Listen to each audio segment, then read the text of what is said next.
Biden and Netanyahu trade barbs over plan to weaken courts as Israel rejects pressure from White House. Israel's embattled Prime Minister Benjamin Netanyahu escalated a rare public dispute with U.S. President Joe Biden on Tuesday, rejecting pressure from the White House after Biden criticized his controversial efforts to weaken the Israeli judiciary. Subscribe our YouTube channel and click our bell icon for new videos. Efforts to weaken the Israeli judiciary. The back and forth thrust into public view a simmering diplomatic dispute that has mostly been kept private over the past several weeks. Biden and other U.S. officials had sought to quietly dissuade Netanyahu from moving ahead with his proposed reforms without creating the appearance of a rift. But now the divide appears to be opening between the two men, who have known each other for decades. Biden said on Tuesday that he won't invite Netanyahu to the White House in the near term, and issued an unusually stinging rebuke of Netanyahu's proposed judicial overhaul after mass protests and strikes brought Israel to a standstill and delayed the legislation. Like many strong supporters of Israel, I'm very concerned. I'm concerned that they get this straight. They cannot continue down this road. I've sort of made that clear, Biden told reporters in North Carolina. Hopefully the Prime Minister will act in a way that he can work out some genuine compromise, he said. That remains to be seen. In separate remarks on Tuesday, Biden added of Netanyahu's judicial overhaul, "I hope he walks away from it."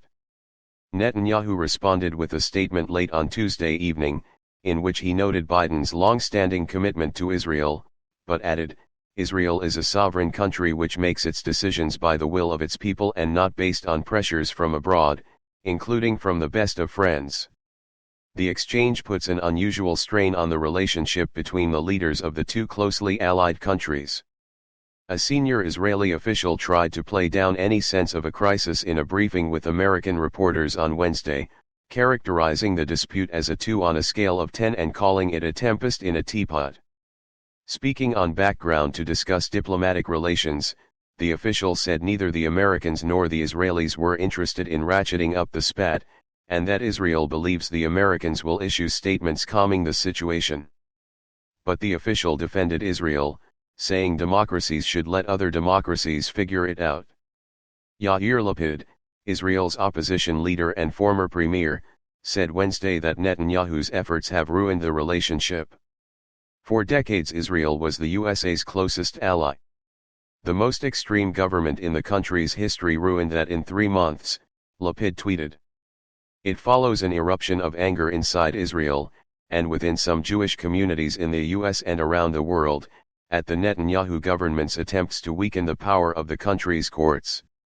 The Prime Minister finally paused the legislation on Monday after a general strike and mass protests threw Israel into chaos, but he said he planned to return to the effort in the next legislative term. Critics say Netanyahu is pushing through the changes because of his own ongoing corruption trial, which he denies. The senior Israeli official said that U.S. pressure did not have any bearing on Netanyahu's decision to pause the legislation, instead citing fears of pro- and anti-overhaul demonstrators facing one another in the streets. The official said that Netanyahu was serious about reaching an agreement, but drew some red lines of what was negotiable and what was not. A provision giving the government more control over the selection of judges can't be taken out of the equation, he said. But the override clause, where the parliament will be able to overturn Supreme Court decisions, will likely not be in the final package, the official added. Israel's President Isaac Herzog has been convening discussions among lawmakers since the controversial legislation was put on hold Tuesday. There was good faith during the first round of talks, the official said, but added that if negotiations don't succeed, and Netanyahu doesn't pass the legislation as it is currently written, he's telling his voters they don't matter. When asked why they didn't start with negotiations, the official said Netanyahu was gagged by a court-imposed conflict of interest declaration. When asked why Justice Minister Yoav Levin didn't engage in negotiations, the official referred the question to the Justice Minister. Netanyahu struck a defensive tone in taped remarks to the White House-hosted Summit for Democracy Wednesday morning, acknowledging public and often painful discourse in his nation over the proposed reforms, while expressing hope dissent would move from protest to agreement. "I want to thank the world leaders and President Biden, who's been a friend for 40 years, for convening this important conference," he said. "You know, Israel and the United States have had their occasional differences, but I want to assure you that the alliance between the world's greatest democracy, and a strong, proud, and independent democracy, Israel, in the heart of the Middle East, is unshakable. Nothing can change that." Itamar Ben-Gvir, a far-right firebrand who serves as Netanyahu's national security minister, was less diplomatic in his rebuke.